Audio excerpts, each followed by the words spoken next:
श्री राम समर्थ। अक्टूबर 28। परमेश्वर हमारे हृदय में हैं। सरकारी नौकर वरिष्ठों की आज्ञा के अनुसार काम करता है, इसलिए उस पर व्यक्तिगत रूप से कोई भी जिम्मेदारी नहीं होती और कर्तापन का स्पर्श भी उसे नहीं होता। उसी तरह हम गुरु पर पूरी श्रद्धा रखकर उसकी आज्ञा में रहे।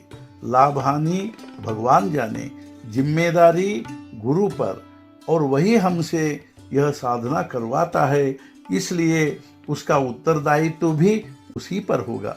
इससे भी आगे बढ़कर यह कहा जा सकता है कि जो भी घटता है वह सब उसी की इच्छा और सत्ता से घट रहा है, वह उसी की सेवा है। ऐसी दृढ़ भावना रखकर हम कर्तापन की भावना से पूर्ण मुक्त हो सकते हैं। यदि ऐसा हो तो जो घटता है वह उसी के कारण घटता है, वह उसी की सेवा है। प्रधान बात तो यह है कि परमात्मा हमारे हृदय में है, हम उसमें हैं, हम परमात्मा ही हैं, ऐसी दृढ़ भावना चाहिए।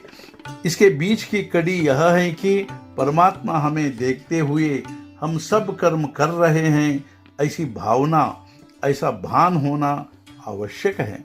इसके कारण हमारा अभिमान पूरा नष्ट नहीं हुआ तो कम से कम अपने हाथों से दुष्कृत तो नहीं होंगे। तीर्थ को तीर्थत्व यदि हम अपनी भावना से नहीं देते तो फिर वहाँ पानी और पत्थर ही होते हैं। हम काशी या गंगा कहते हैं तो हमारे मन में पवित्रता के संस्कार उद्भूत होते हैं, किंतु वहाँ के रहने वाले कई लोगों में वैसा भाव नहीं होता, इसलिए वे बरसों वहाँ स्नान करने भी नहीं जाते। इससे मालूम होता है कि वह उन्हें तीर्थ लगता ही नहीं। तीर्थ क्या हमारी भावना से ही तीर्थ नहीं बनते? तो फिर वे हमारे घर में ही क्यों नहीं बनाए जा सकते? इसके लिए वैसा दृढ़ भाव चाहिए। वैसा दृढ़ भाव होना संभव न हो तो तीर्थ स्थान को जाए, और आर्थिक दृष्टि से वह भी संभव न हो तो काशी जाऊंगा, काशी जाऊंगा ऐसा नित्य कहते रहे, यानी काशी का स्मरण तो करते रहे, तो उससे पवित्रता के संस्कार उद्भूत होंगे और मन पवित्र होगा। भगवान सर्वत्र ओतप्रोत है, किंतु उन्हें अपनी भावना से प्रकट करना चाहिए। प्रहलाद, द्रौपदी आदि को पूर्ण विश्वास था कि भगवान हमारे सहायक हैं, इसलिए भगवान को उनके लिए प्रकट होना ही पड़ा। वैसे ही सद्गुरु मेरी सहायता करेंगे, ऐसा तुम्हें विश्वास हो तो गुरु को तुम्हारी सहायता करनी ही पड़ेगी। इसका अनुभव लेना क्या तुम्हारे ही हाथ में नहीं है?